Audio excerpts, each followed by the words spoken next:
Hai, hari ini bersama saya Coach Nora dalam UMA. UMA, urai minda anda. Mengapa kita perlu mengurai minda kita?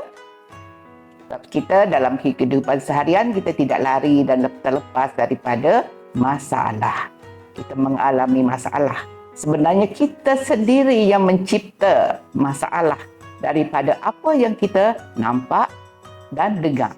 Jadi ada 5 kaedah iaitu yang disebut pemikiran kita, iaitu pemikiran polarization thinking, polarized thinking, iaitu kita telah menetapkan pemikiran kita pemikiran hitam putih. Pemikiran hitam putih ialah apabila diri kita meletakkan keadaan yang terburuk dalam setiap situasi yang kita hadapi.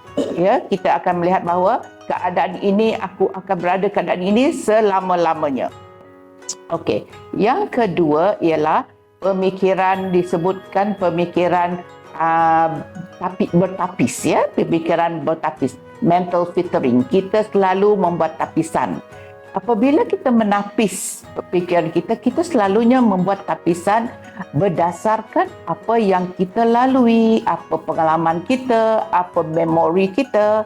So, tapisan-tapisan itu baik dan juga tidak baik mengikut apa yang telah kita alami, memori apa yang kita ingat, yang kita simpan. Kalau kita simpan memori baik, maka kita akan menapis segala pemikiran kita dengan membuang perkara yang negatif. Dan apabila kita mengingatkan satu situasi yang tidak baik, yang buruk, maka kita akan menapis dan membuang perkara-perkara yang baik dan membesarkan perkara-perkara yang tidak baik yang berlaku pada kita. So, itu adalah pemikiran yang bertapis, ya, filtered thinking, ya. Yang ketiga ialah kita suka berfikir terlampau, disebut overgeneralized thinking, ya, berlebih-lebihan. Berlebih-lebihan tu maknanya tu sebenarnya benda tu kecil tapi kita besarkan, kita sambung lagi, kita tambah lagi, ya, kita tambah warna, tambah suara, bunyi yang kita nak. Baik atau tidak? Baik dan juga tidak, bergantung kepada apa yang kita nak. Apabila kita nak bahagia, maka kita akan buanglah, ya, buangkanlah yang negatif tu, yang tak baik pada kita, yang membawa kita keburukan pada perasaan kita, pada pemikiran kita, maka kita buang dan kita besarkan, kita luaskan, kita cerahkan, ya, dengan warna-warna dan suara-suara yang baik-baik. Yang itu kita akan overgeneralizekan benda-benda yang baik. Okay?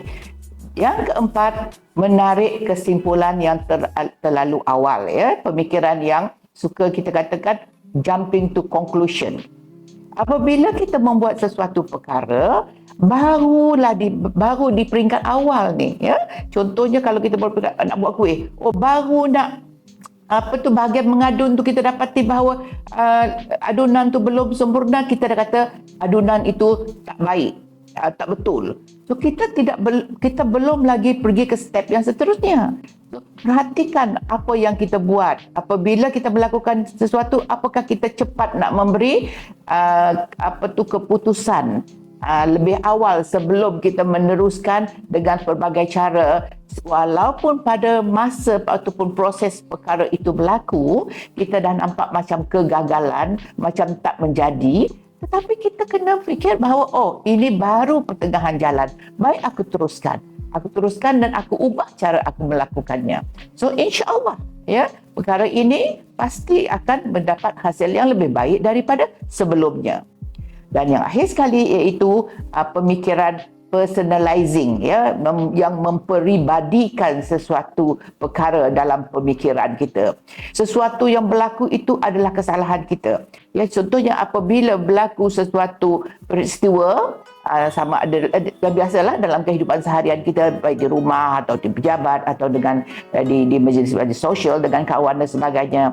Apabila berlaku satu persekongkolan ataupun ketidaksefahaman di situ, itulah aku yang menyebabkan begitu. Inilah sebabnya perkara ini terjadi.